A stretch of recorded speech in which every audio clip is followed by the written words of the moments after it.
situação que o capitão colocou, e eu vim até pedir permissão a Prisco para falar nesse tom com a tropa, eu entendo que a lógica é essa exatamente que o capitão está usando. Porque se a gente for procurar, como as meninas propuseram ali, a fundo na justiça, a gente sabe que a nossa justiça é amorosa, a gente sabe que a nossa justiça é completamente vinculada ao poder executivo do nosso Estado, e a nossa greve, isso ficou muito evidente.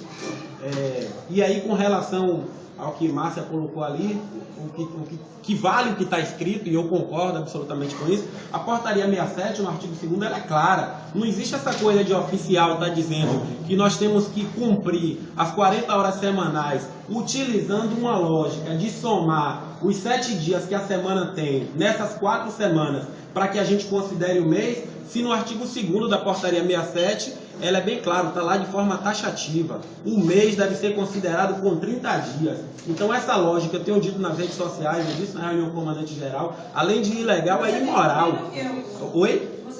Não, lá em Deus tem sido feito isso. Mas eu elaboro, tem sido cumprido como está sendo aqui. Nessa lógica, sim, mas aí é que está. Quando você colocou, por exemplo, as associações têm que fazer alguma coisa. E nós fizemos. Eu, inclusive, mandei para a Rocha, elaborei um documento buscando argumentação jurídica no RDPM, na lei da GAP, que é clara com relação a isso, na portaria 67, que não foi revogada. Então, essa forma de se fazer esse caliciclo, ela é mais ilegal ainda, porque ela vai de encontro, inclusive, à própria portaria que foi editada em 2011, por conta de um ofício que a Aspra fez. Na época quem fez esse documento foi eu, encaminhei para 62 CIPM, para um polícia que mora aqui em Itabuna, Marliel. O oficial levou isso para o comando-geral e editou essa portaria. E hoje, o próprio comando-geral, aí a gente não pode afirmar até que ponto, com a permissão ou com a conivência dele ou não, faz com que as companhias adotem essa escala em ciclo, que contraria, inclusive,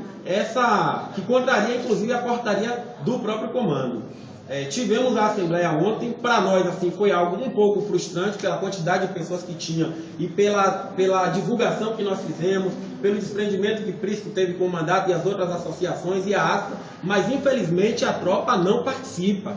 E aí cada um de nós que estamos aqui reclamando com o capitão Tadeu, estamos reclamando com o Prisco, estamos reclamando com as entidades, qual a nossa parcela de colaboração para colocar 10 mil pessoas naquele estado, naquele ginásio, e dizer ao governador, se as nossas demandas não forem atendidas, a gente para de novo. Eu fui questionado lá em Júnior, pelo que você passou, você teria coragem de parar novamente? E eu não tenho nenhuma dificuldade, eu paro mesmo, é como o Prisco falou, pode vir o Ministério Público Federal, pode vir o Ministério Público Estadual, o que a gente não pode é continuar admitindo que nós, enquanto policiais militares, que garantimos o Estado democrático de direito, tenhamos nossos direitos desrespeitados. E aí a gente traz o capitão Tadeu, a gente traz por isso que são lideranças que defendem aquilo que a gente entende que deve ser implementado, porque é o que está na lei, e a gente fica aqui reclamando, e quando marca uma assembleia, cadê a tropa? Augusto, então quer dizer que o policial não vai cumprir? Não estou dizendo que não vai cumprir não, Renato. Eu estou dizendo que tem que ir para fazer a pressão. Porque senão o oficial vai continuar mandando e a gente continua obedecendo. Porque essa é a lógica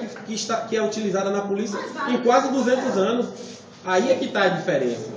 Você acha que não mudou nada, por exemplo, depois da nossa paralisação? Com certeza. Mas essa é a lógica da pressão, Renato. Eu estou falando aqui objetivamente do hoje. Então você acha que para resolver o problema é muito mais objetivo a gente impetrar uma ação do que a gente ir para uma assembleia, por exemplo, com indicativo de Eu paralisação? acho que a gente pode fazer as duas. Não, ela está querendo saber se qual Porque se há um advogado que é pago pela Aspra, não há? Claro. Mas e qual é a primeira coisa que a gente tem que fazer? A gente tem que sinalizar ao comando que está errado. E isso foi feito. Agora a gente não pode impetrar uma ação sem antes provocar o comandante, que é quem está fazendo a escala ilegal. Mas veja bem, mas a partir do momento que a gente já está vendo que começou, de certo modo, vamos dizer assim, um jogo de empurra, porque o comandante-geral disse que não é bem assim. E no final das contas mandou por toda a região, que o homem andou em toda a Bahia, passando uma outra coisa. Diz que não é bem o que ele determinou que um capitão que saiu lá de Salvador fosse fazer. Então o cara veio independentemente? Não veio. Ele veio com um discurso pronto. Por isso que eu estou dizendo que, na minha concepção, tem a conivência do comando geral. A gente é policial militar, todo mundo aqui, todo mundo sabe. Se o capitão veio lá de Salvador, ele veio com a determinação do Claro. Ele veio falar uma coisa Porque ele faz a portaria. Então, Nós vamos para a Assembleia pressionar o comando para isso. Mas só um detalhe aqui, é o seguinte, olha, a Assembleia marcada é no dia 11, tá certo? De junho. É de 11 de junho. daqui para lá tem muito serviço ainda para rolar. Então, o que é que eu, dia 11 de junho, lá a tropa vai tomar uma decisão. Mas eu quero pensar uma estratégia aqui agora, tá certo? Aqui agora, para não esperar o dia 11 ainda. O dia 11 foi dado um prazo. O que é que eu sugiro? Capitão, O que é que eu... não é o dia 11, foi ontem. Nós estamos falando que ontem foi para ser decidido. Tá certo. E por falta de pessoas, de policiais, marcou-se uma outra. Pois é, então... Se o pessoal não comparece e fica em rede social ou em grupinhos, que infelizmente, então, eu acho que Itabuna